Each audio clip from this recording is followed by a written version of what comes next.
If your washer refuses to spin or drain, calling a technician may not be necessary. Many common washer problems can be fixed with a simple factory reset that takes only a few minutes to complete. This reset method works on Whirlpool, Kenmore, Amana, Crosley, Roper, and Maytag washers and does not require tools or technical skills. If the reset does not correct the issue, refer to the linked video for an explanation of washer error codes and additional troubleshooting steps. Factory reset instructions. Step 1. Make sure the washer is turned off, then rotate the control dial 1 full turn counterclockwise.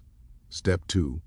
Within 6 seconds, turn the dial 3 clicks to the right, 1 click to the left, and 1 click to the right again.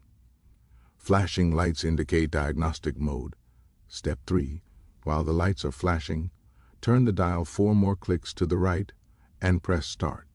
Step 4. Wait several minutes. If the washer shuts off and the lid unlocks,